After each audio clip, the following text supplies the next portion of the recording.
मैथिली शरण गुप्त द्वारा लिखित गीत शीर्षक का ये तीसरा पैराग्राफ देखिए। बसंत ऋतु के आगमन पर उर्मिला की व्यथा और बढ़ जाती है। उसके मन में जो विरह व्यथा है और ज़्यादा बढ़ जाती है। कामदेव को संबोधित करते हुए उर्मिला कहती है कि हे कामदेव, मुझे फूल मत मारो। तो कामदेव से उर्मिला कहती है कि हे कामदेव, मेरे ऊपर तुम अपने फूल से, अपने फूलों के बाण से प्रहार मत करो। कहती है मैं अबला जाति की नारी हूँ, बाला नवयुवती हूँ, वियोगिनी, और प्रियतम के चले जाने से मैं वियोगिनी नारी भी हूँ। कुछ तो दया विचारो। मुझे अबला समझ करके, एक नवयुवती समझ करके और वियोगिनी नारी समझ करके कुछ तो मेरे पर दया करने का विचार करो, मेरे पर रहम करने का विचार करो। दो लाइन को आप अच्छे से सुन लें। कामदेव को संबोधित करती हुई कहती है कि हे कामदेव, तुम मुझे फूलों से मारने का प्रयास मत करो। मैं अबला जाति की नारी हूँ, नवयुवती भी हूँ, और ऊपर से प्रियतम के चले जाने के बाद मैं एक वियोगिनी नारी हो गई हूँ। मेरा जीवन वियोगिनी की तरह हो गया है। इसलिए मुझे वियोगिनी समझ करके, एक कमज़ोर नारी अबला समझ करके मेरे पर दया करने का विचार करो। होकर मधु के मीत मदन, मदन माने कामदेव।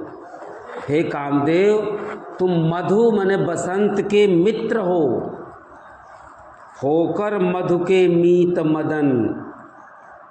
हे कामदेव, मुझे पता है कि तुम बसंत के मित्र हो। पटु, तुम चतुर भी हो। कटु माने कड़वा, गरल माने विष जहर, गारो माने उड़ेलो।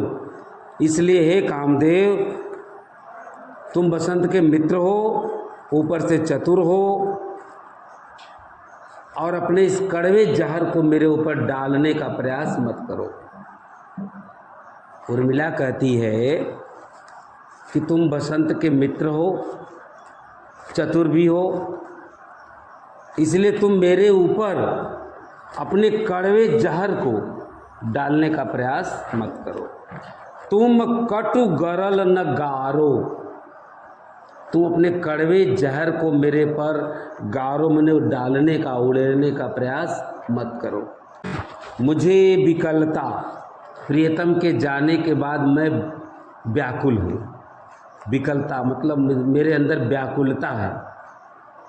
तुम्हें विफलता, और तुमको असफलता मिल रही है।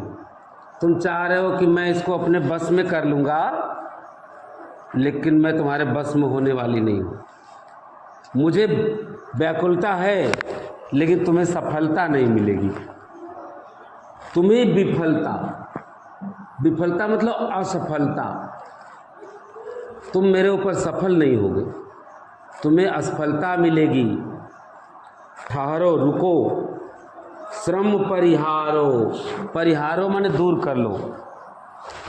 मेरे ऊपर फूल मारते मारते तुम थक गए होगे, इसलिए थोड़ा रुक करके अपने श्रम को थोड़ा दूर कर लो।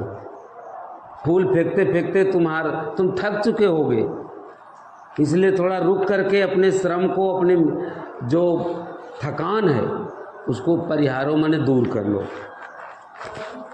4 लाइन हम लोग पढ़े हैं। पहली लाइन में उर्मिला बोली कामदेव से कि मुझे फूल से मत मारो, मेरे ऊपर फूल से प्रहार मत करो। दूसरी लाइन में बोली कि हे कामदेव, मैं अबला जाति की नारी हूँ, कमज़ोर हूँ, नवयुवती भी हूँ, और प्रियतम के जाने के बाद मैं वियोगिनी भी हो गई हूँ। इसलिए मुझे वियोगिनी समझ करके, कमज़ोर नारी समझ करके मेरे ऊपर कुछ तो दया करने का विचार करो। मुझे पता है कि तुम बसंत के मित्र हो और चतुर भी हो, इसलिए तुम मेरे ऊपर अपने कड़वे जहर को डालने का, उड़ेलने का प्रयास मत करो। मैं प्रियतम के जाने के बाद व्याकुल हूँ, मेरे अंदर व्याकुलता है, लेकिन तुम्हारे अंदर तुम असफल हो। मेरे पास व्याकुलता है और तुम्हारे पास असफलता है, तुम मेरे पर सफल नहीं होगे। इसलिए रुक जाओ और अपनी थकान को दूर कर लो। उर्मिला कहती है कि नहीं भोगिनी यह मैं कोई, जो तुम जाल पसारो, पसारो माने फैलाए हो, भोगिनी माने भोग विलास, मैं कोई भोग विलास मौज मस्ती वाली नारी नहीं हूँ। आओ, उर्मिला कहती है नहीं भोगिनी यह मैं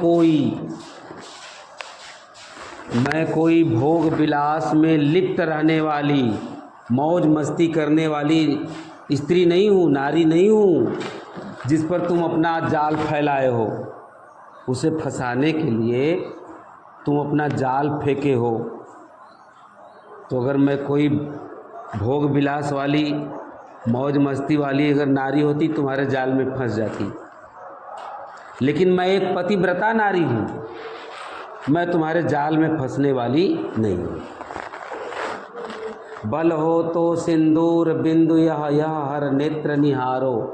बल माने शक्ति, तुम्हारे अंदर शक्ति हो तो तुम मेरे इस सिंदूर की रेखा को, जो सिंदूर का बिंदु है, पहचान है, रेखा है, इसे देखो। यह हर नेत्र माने शंकर का तीसरा नेत्र, हर माने शंकर, नेत्र माने आंखें, यह शंकर की तीसरी आंख की तरह है।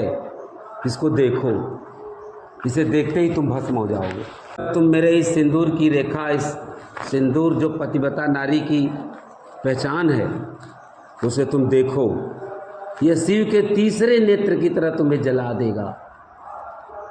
निहारो माने देखो, हर नेत्र माने शिव का नेत्र, शिव का नेत्र। रूप दर्प कंदर्प तुम्हें तो मेरे पति पर वारो, वारो माने न्यौछावर कर दो।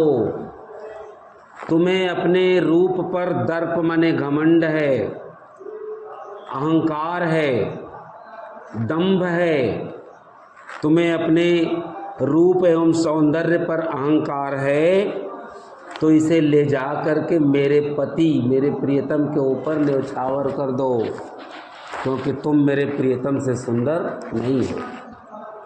तुम्हें अपने रूप पर, अपने सुंदर रूप पर, अपने सौंदर्य पर तुम्हें अगर घमंड है, तो इसे ले जा करके क्या करो, मेरे पति के ऊपर समर्पित कर दो। लो यह मेरी चरण धूली उस रति के सिर पर धार। और हे कामदेव, तुम ये मेरे चरणों की धूल ले जाओ और अपनी पत्नी रति, कामदेव की पत्नी का नाम था रति। उर्मिला कहती है कि तुम मेरे चरणों की धूल ले जाओ और अपनी पत्नी के सिर पर इसे धारण कर दो, सुशोभित कर दो, क्योंकि तुम्हारी पत्नी जो है मेरे चरणों की धूल के बराबर है। अंतिम दो लाइन में क्या बोली है कि तुम्हें अपने सुंदर चेहरे पर, सुंदर रूप पर अगर घमंड है, तो इसे मेरे पति के ऊपर अर्पित कर दो, समर्पित कर दो, क्योंकि तुम मेरे पति से सुंदर नहीं हो। और एक बात और सुनो, ये मेरे चरणों की धूल ले लो और इसे ले जा करके अपनी पत्नी रति के सिर पर इसे सजा दो, धारण कर दो, क्योंकि वो मेरे चरणों के धूल के बराबर है। तो इस पद में उर्मिला किसको संबोधित कर रही है? कामदेव को संबोधित करते हुए कहती है। और कामदेव को किसका मित्र बताया गया? कामदेव को किसका मित्र बताया गया? बसंत ऋतु का। क्योंकि बसंत ऋतु में फूल खिल जाते हैं, वातावरण मनमोहक हो जाता है, चारों तरफ सुगंध फैल जाती है, इसलिए उस समय कामदेव अवतरित होते हैं। उर्मिला अपने सिंदूर को किसके समान बतलाती है? सिंदूर की तुलना किससे की थी? शिव के तीसरे नेत्र के समान बतलाई थी। और रति के सिर पर क्या धारण करने को कहती है? उर्मिला कामदेव को कहती है कि तुम अपनी पत्नी रति के सिर पर मेरे चरणों की धूल ले जाकर के सजा दो, धारण कर दो, क्योंकि वो मेरे चरणों की धूल के बराबर है। समझ रहे हैं?